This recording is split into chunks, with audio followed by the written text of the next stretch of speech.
메시지는 정확해야 됩니다. 메시지는. 그런데 관계를 만들 때 관계는 여러분 감정이 개입돼도 좋습니다. 그래서 관계를 만드는 방법을 먼저 논리적인 얘기를 한번 해보겠습니다. 워싱턴 대학교 존 거트먼 교수라는 심리학자는요 30년간 부부를 연구했어요. 그래서 부부 두 사람이 앉아서 5분 동안 눈빛만 교환하나 보고도 아 이놈들은 몇 년 남았다, 이혼이 몇 년 남았다를 알아차릴 정도로. 그런데 그분이 이런 주장을 합니다. 관계를 만들기 위해서요, 지금 관계입니다. 관계를 만들기 위해서 제일 중요한 건 첫 번째, 상대에 대해서 좋은 얘기를 할 때 이 사랑의 언어를 표현하는 것을 자주 해라. 자주. 첫째가 빈도입니다. 빈도. 여러분 행복은 강도가 아니라 빈도라고 했거든요. 로또 한번 맞는 거 이거 강도잖아요. 그런데 로또 받아가지고 그 다음에 여러분 나중에 힘들어하는 사람이 얼마나 많습니까? 막 생일날 아니면 결혼기념일날 엄청난 걸 해주고 날마다 싸우는 놈이 얼마나 많습니까? 강도가 아니라 빈도다. 빈도. 매일매일 어떤 말을 해야 되느냐? 상대를 존중하는 말, 사랑의 말, 감탄의 말을 한번 해봤으면 좋겠다. 생일날만 골라서 하지 말고요. 우리 사랑한다는 말을 생일날 골라서 하는 놈이 있죠. 어떤 놈은 생일날 그걸 빼가지고 욕먹는 놈도 있고. 별거 아니고 돈이 안 들어가지 않습니까? 이게 습관적으로 막 튀어나와야 돼. 여러분 집에 계신 사모님을 보는 순간 바로 나와야 돼. 바로 무의식적으로. 나는 생각도 안 했어. 그냥 무의식적으로. 오늘 더 섹시하네? 이게 무의식. 이걸 연구를 해가지고 섹시한지 안 한지 봐가지고 이게 섹시냐 말이 되냐 이게 내가 웬만해야 섹시하다고 말을 해주지. 나도 다 하려고 했어. 여러분 이런 놈 미래가 없다니까. 여자가 따지면 아까 말했잖아요. 여자가 이게 섹시한 거냐고, 이게 뭐냐고. 당신 거짓말이지. 그럼 우기라니까요. 당신이 몰라서 그런다고. 원래 남자들은 당신 같은 여자를 좋아한다고. 이걸 섹시라고 말한다고. 남자를 네가 알기를 아냐고. 이렇게 우겨도 됩니다. 여러분 자주 해라. 사랑의 말, 존중의 말을 자주 해라. 여러분 소통을 할 때 소통의 가장 기본 원칙이요, 어린아이와 소통하는 것은 모범을 보이라고 했어요. 모범을 보이라고. 청년기에 있는 아이들과 소통할 때는 기다려주라고 했어요. 여러분 청년들은 기다려줘야 돼. 아까 말한 대로 테스토스테론이 아직은 많이 나와요. 전두엽이 아직 덜 발달했어요. 그리고 성인들은요, 성인들 보통 우리가 만나는 사람이 부부관계든 직장관계든 성인이죠. 성인은 존중해주라고 했어요. 아내를 존중해줘라. 부하 직원, 상사 직원을 존중해주고 고객을 존중해주라. 그리고 노인들은, 여기서 말하는 노인은 진짜 이게 나이가 많이 드신 분을 말합니다. 노인들은 맞춰줘라. 왜? 노인은 안 고쳐진다. 동의하십니까? 노인은 고치기 힘들잖아요. 그러니까 노인한테는 맞춰줘라. 여러분 혹시 요양원에 계신다든지 이런 부모님이 계시면 맞춰줘야 되는데 막 어떤 놈 막 소리 질러가면서 어머니 내가 몇 번 얘기했냐고, 그게 아니라고 막 이런 놈이 가끔 있죠. 여러분 그러지 말고 맞춰줘라. 그냥 웃으면서 엄마 그랬어? 어머니 그랬어요? 맞아. 그래 그렇게 하면 돼. 그냥 이렇게 맞춰줘라. 이런 얘기죠. 이게 소통의 가장 기본이다. 그런데 부부 사이는 뭐겠습니까? 존중이에요. 동의하십니까? 존중의 행동, 존중의 말, 여러분 존중해 주는 것이 중요하다. 자, 자주 해라. 두 번째는요, 아주 간단한 법칙이 하나 있습니다. 5대1의 법칙. 5번 끄덕끄덕 긍정하면 한 번 정도는 부정할 수도 있다, 이런 얘기예요. 그런데 일반적으로 보통 부부들은 1대 0.8이래요. 한 번 긍정하면 0.8번, 거의 1대1로 긍정과 부정을 해요. 그래서 주로 밥 먹을 때 이렇게 말하는 사람 있죠. 당신은 이건 좋은데 이게 문제다? 이런 놈 있죠. 아니 그러잖아요. 아니면 다 좋은데 이게 문제다, 이런 놈 있죠. 다 좋은데 이게 문제다. 한번 끄떡끄떡 해놓고 이게 문제다. 사실 이놈은요, 이 좋단 말을 하기 위해서가 아니라 이 문제를 파헤치기 위해서 말한 겁니다, 지금. 그런데 이런 부부들은 거의 대부분이 불화를 겪는다. 그럼 보통 부부들은, 그냥 이혼하지 않고 넘어가는 부부들은 대부분이 5대1이다. 5번 끄덕끄덕하고 칭찬해주고 한 번 정도 여보 그런데 이건 이렇게 했으면 좋겠네 이러더라. 이런 부부는 그래도 존속하더라. 그럼 금슬 좋은 부부는 20대1이더라. 20대1이 어느 정도인지 여러분은 이해하기 어렵죠. 쉽게 말씀을 드리면 점원과 고객 사이에, 여러분 백화점 점원하고 고객 사이가 20대1이에요. 여러분 점원이 흔듭니까? 아니 점원이 여러분 옷 입었는데 사장님 이거 좀 맞지 않는데요? 이런 경우 보셨어요? 아니 봤으면 봤다고 얘기를 하든지 안 봤으면. 점원들은 여러분 옷을 입으면 너무 딱 맞다고, 사장님한테 딱 맞다고, 너무 어울린다고, 색깔을 보면서 너무 열정적이라고, 다 좋다고 하지 나쁘다고 합니까? 그게 20대1이라니까요. 그게 20대1이에요. 그래 여러분 사모님 앞에서 웬만하면 다 여러분 놀래주셔야 됩니다. 여자들이 뭘 원하는지를 알아야 됩니다. 어떤 놈은 여자가 화장하는 걸 가지고 싸우는 놈을 내가 봤어요. 여자가 화장을 왜 하겠습니까? 이뻐지기 위해서 합니다. 동의하십니까? 상대한테 보이는 것만이 아니라요, 나중에 이 심리학자들이 조사해 보니까 여자가 화장을 하는 이유는 화장을 하면 자신감이 생긴대요, 본인이. 그리고 남들한테 이쁘게 보일 수도 있고. 그래서 화장을 할 때 우리는 가끔 화장하는 여자를 보면서 어떤 충격을 받아요? 너무 진하다. 그래서 무섭다는 충격 받을 때 있어요, 없어요? 아니면 입술이 너무 빨갛다든지, 아니면 여기에 좀 올라갔다든지 이럴 때 여러분 마음이 안 들 때 있죠? 그런데 그때마다 여자들이 물어보거든요. 자기야, 여보, 나 어때? 물어봐요. 이거 어때? 물어보는 것은 뭐래요? 인정받고 싶다는 얘기입니다. 어때? 하면, 너무 이쁘다. 이러면 빨리 끝납니다, 화장도. 그런데, 여보, 나 어때? 하니까, 무섭다, 씨. 이런 놈이 가끔 있다니까, 이런 놈이. 우리가, 여러분, 무섭다 하는 이유는 간단한 얘기입니다. 이 여자가 너무 화장을 너무 진하게 했어. 요건 남편이 내가 책임지고 관리해야지. 내가 어떤 놈한테 이걸 맡기겠느냐 하는 강한 책임감. 아내에 대한 강한 책임감이 미래를 불투명하게 만듭니다. 여러분, 그런 책임 안 져도 됩니다. 그러니까 너나 잘하세요. 그런 거예요. 여러분, 화장해서 보기 싫어도 그냥 간단하게, 와, 당신 너무 섹시하다. 또 이제 이런 얘기하면 남자들은 이런 생각을 해요. 앞으로 그러면 계속 그렇게 하면 어쩔 거냐고. 여러분, 다 알아서 합니다. 다 알아서 합니다. 본인도 압니다. 너무 진하다는 걸. 본인도 알아요. 그걸 여러분이 충고할 이유가 없다는 얘기입니다. 자, 20대 1이다. 웬만하면 흔들리지 말라는 얘기예요. 그러면 장모와 사위 또는 시어머니와 나 사이는 몇 대 1일까요? 1000대 1이다. 그러니까 시어머니나 장모는 흔들지 말라는 얘기입니다. 1000대 1이다. 그러면 이제 우리가 자식을 키우니까 자녀와 부모 사이는 몇 대 1일까요? 3대 1이다. 그 자료에 있습니다. 3대 1이다. 그런데 왜냐하면 자녀한테는 일단은 부모 입장에서 교육도 해야 되니까 그건 아니다고 할 때도 있잖아요, 여러분. 뭐 식당 가서 진짜 떠들어야 될 운동장 가서는 안 떠들고 조용히 해야 될 식당 가서는 떠들면 요건 놔둬야 되겠습니까? 정리해줘야 되겠습니까? 정리해줘야죠, 그런 거는. 눈치코치가 있어야 되니까. 그런데 자녀와 부모 사이는 3대 1인데 놀랍게도 다 큰 자녀는 100대 1이다. 그러니까 다 큰 자녀는 건들지 말라는 얘기입니다. 동의하십니까? 건들지 말라는 얘기. 제가 신입사원 교육이라든지 신입 공무원 교육을 가서 가끔 질문을 합니다. 부모님들이 하는 얘기 중에 제일 싫은 게 뭐냐? 여러분 한번 설문을 받아봤더니 놀랍게도 1등이 뭔 줄 아십니까? 밥 먹어라. 우리가 뭘 잘못했습니까 지금? 아니 밥 먹으란 말이 잘못된 말입니까? 그런데 이 아이들은 밥 먹으란 말이 제일 듣기 싫대. 두 번째가 뭐냐? 방 치워라. 오죽하면 방 치우라고 했겠습니까? 그런데 듣기 싫단 말이에요. 방 치워라 해가지고 방 치운 자식이 있습니까? 어떤 놈은 그냥 방 치우라고 말 안 합니다. 비교합니다. 나는 내 방만 치운 게 아니라 방 다 치웠다고 어렸을 때 이런 놀라운 얘기를 합니다. 그럼 여러분 그 메시지가 맞는 메시지라면 아들은 또는 딸은 이렇게 말해야 됩니다. 와, 아빠는 집 전체를 아빠가 다 했어? 와, 난 내 방도 못하네. 오늘부터 열심히 할게. 이런 자식이 있습니까? 아니 여러분 스스로가 한번 생각해 보시기 바랍니다. 없습니다. 다 큰 자녀는 100대 1입니다. 그럼 부하와 상사는요? 4대 1입니다.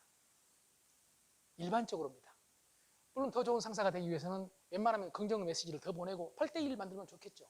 친구 사이는 8대 1입니다. 일반적으로. 여러분 여기서 핵심은 뭐죠? 핵심은 긍정의 메시지를 많이 보내라. 그리고 부정은 웬만하면은 이게 꼭 필요하다 싶지 않으면은 웬만하면은 그만둬라. 여러분 이런 얘기입니다.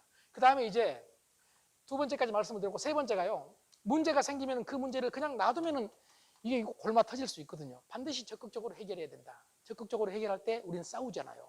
그때 안 싸울 수 있는 방법을 간단하게 소개하겠습니다. 먼저 경청, 들어라. 여러분 들어주면 안 싸운단 말이에요. 들어주면.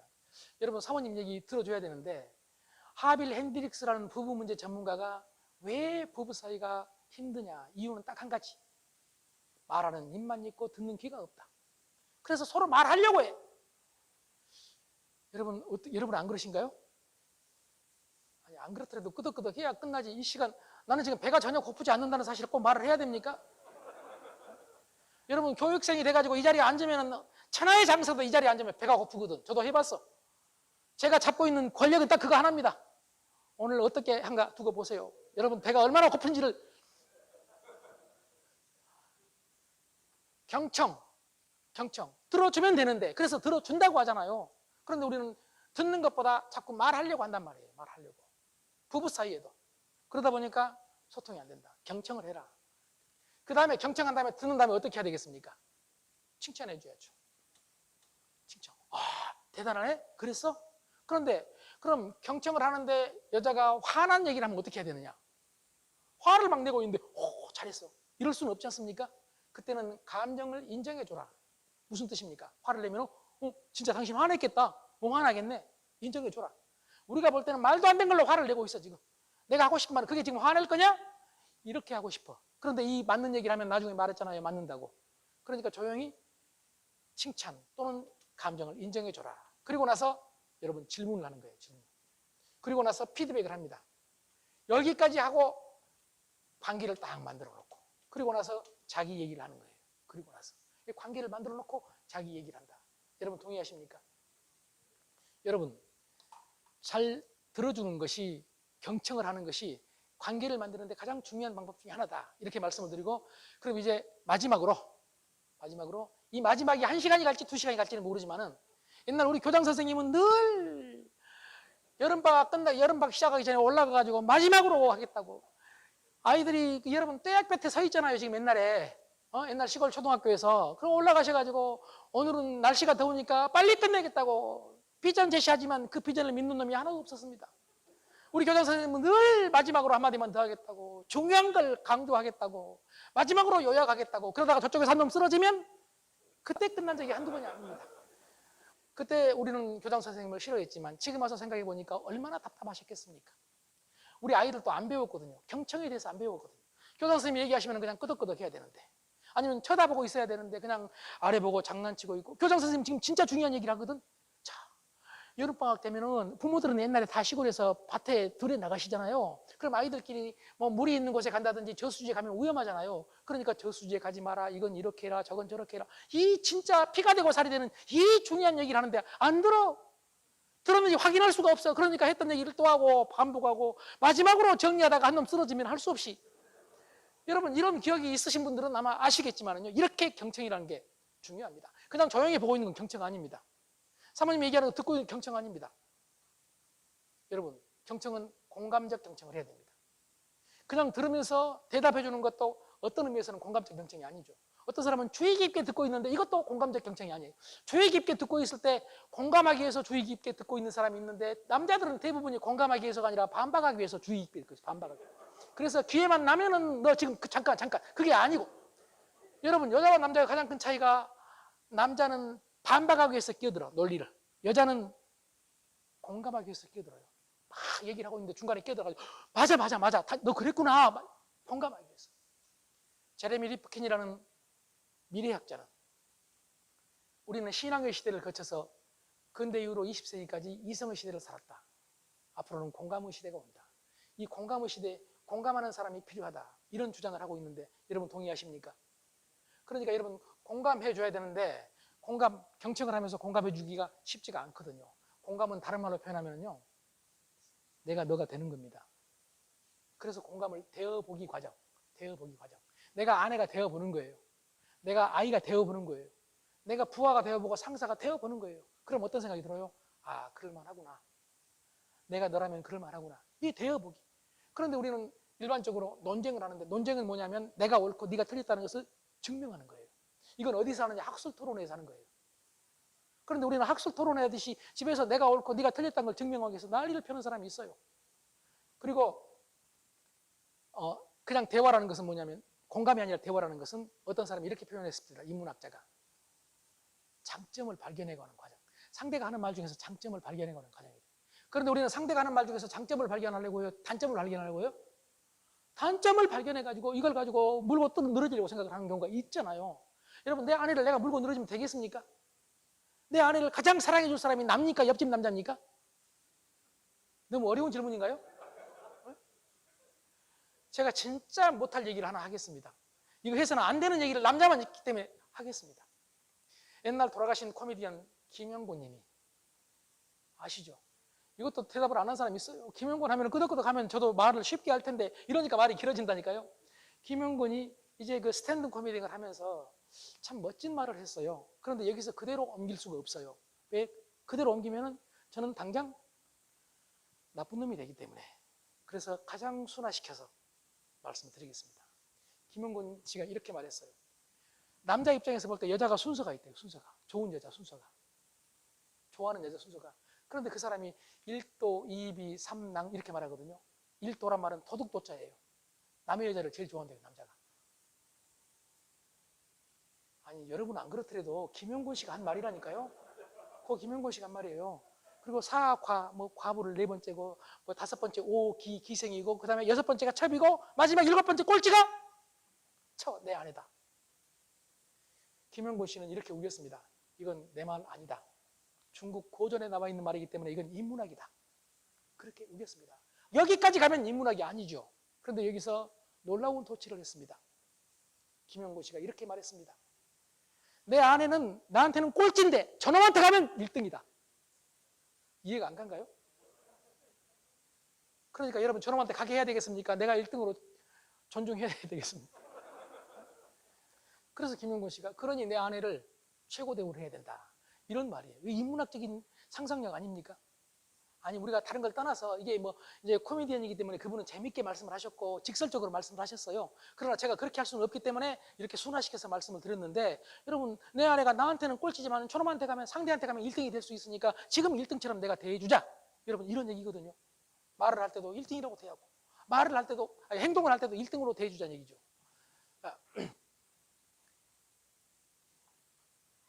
아까 호킹 얘기를 했는데요. 여자의 마음을 이해하지 못한다는 호킹 얘기를 했는데 여자를 내 편 만들 수 있는 제일 좋은 방법을 크리스 룩이라는 미국 코미디 작가가 세상에 그걸 이해 못하냐고 3마디만 된다고 했거든요. 응, 그래, 맞아. 이 3마디면 여자는 다 굴복한대요. 여러분 쉬운 얘기입니까? 어려운 얘기입니까? 사모님이 무슨 얘기하면 그냥 응, 그래, 맞아 이러면 된다는 얘기예요. 그런데 우리는 응 이것부터가 안 나와요. 이것부터 응부터가 우선 안 나와. 여기서 막혀 일단.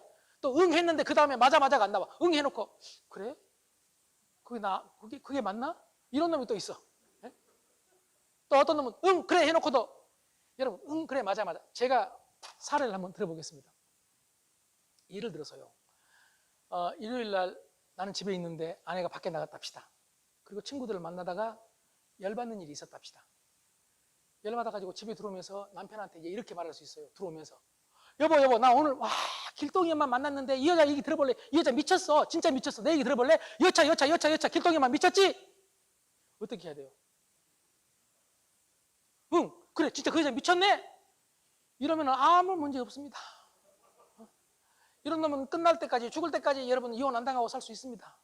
그런데 우리 남자는 여러분 놀랍게도 그 말을 듣자마자 길동이 엄마가 미친 게 아니라 네가 미쳤다라는 생각을 하게 돼. 왜냐하면 길동이 엄마가 잘못이 없어. 그리고 또 어떤 책임감을 갖느냐 하면은 길동이 엄마 아무 잘못 없는데 지금 이런 생각을 한다는 것은 내가 남편이니까 내 아내를 지금 교정해줘야 된다는 놀라운 생각을 하고 바로 길동이 엄마의 편을 들어. 여보 길동이 엄마가 여차 했다고? 그래 미쳤지? 네가 미쳤다. 네가 길동이 엄마가 뭘 잘못했냐? 나 같아도 그러겠다. 나 같아도. 이렇게 놀랍게도 훌륭한 말씀을 하시는 분이 있습니까 없습니까? 이분 얘기는 이성적 논리적으로는 정말 맞는 얘기지만 이놈은 맞아야 될 놈입니다. 여러분 지금 제정신 아닙니다. 아내가 열받았습니다. 아내는 길동이 엄마 말이 맞냐 안 맞냐가 중요한 아니라 지금 자기가 열받아가지고 들어오는데 내 남편한테 애원하고 있는 겁니다. 여보 내 편 좀 들어줘. 내 편 좀 들어줘. 간단한 겁니다. 편만 들어주면 됩니다. 그런데 끝까지 길동이 엄마 얘기를 하는 놈은요. 길동이 엄마 맞다고 아내를 교정하고 싶은 사람한테는 나는 솔루션을 이렇게 제공합니다. 그럼 너는 그때부터 길동이 엄마하고 살아라. 길동이 엄마하고 살아야지. 그냥 길동이 엄마 그러면 길동이 엄마 그랬어 미쳤어. 그럼 여러분 시간이 지납니다. 시간이 지나면 인간의 감정은 제정신 돌아옵니다. 동의하십니까? 제정신 딱 돌아오면 그때는 이제 아내가 여러분한테 이렇게 말할 수 있습니다. 여보 내가 생각해보니까 길동이 엄마도 그럴만 했네. 미안해 내가 아까 잘못한 것 같아. 내가 잘못한 것 같은데 여러분 이렇게 돌아와서 교정할 수가 있어요. 그럼 어떤 분은 이렇게 말해요. 길동이 엄마까지는 참는다. 시어머니가 문제다. 아니 시어머니를 비판하거나 욕할 때가 있어요 없어요? 이렇게 무서워요? 대답하기 이렇게 힘들어요? 지금 내가 사례를 들면서 얘기를 하는 건데 이거 여러분 지금 여러분 사모님이 여러분 어머니한테 그랬다는 얘기는 아니지 않습니까 지금? 근데 이거 뭐 증거 남을 줄 알고 대답을 못 하시는 거예요? 아니 시어머니 욕할 수 있잖아요, 여러분. 그냥 둘이 있을 때는. 동의하시죠? 아, 이게 많다고 얘기하잖아요. 이렇게 속 시원하게 해야 된다니까? 많다고 하면 되지. 그걸 가지고 대답을 안 해가지고 시간을 또 끌고 있네. 네, 시어머니 욕을 해요. 그럼 우리는 그때는 많은 남자들이 놀랍게도 시댁 욕한 것만큼은 못 참는다. 이런 놀라운 놈들이 있습니다. 이런 놈들은 아무리 여자를 바꿔도 미래 없는 놈입니다. 제가 그랬었습니다. 아주 위험했었습니다. 여러분, 그 다음부터 인간의 감정과 심리학과 뇌과학을 공부 좀 하면서 놀랍게도 시댁을 욕할 때 여자의 뇌는 제정신이 아니구나. 전두엽이 물러나고 동물뇌가 움직이는 동물.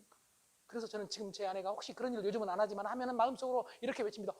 동물이 날뛰네? 지금 동물이 날뛰고 있는 겁니다.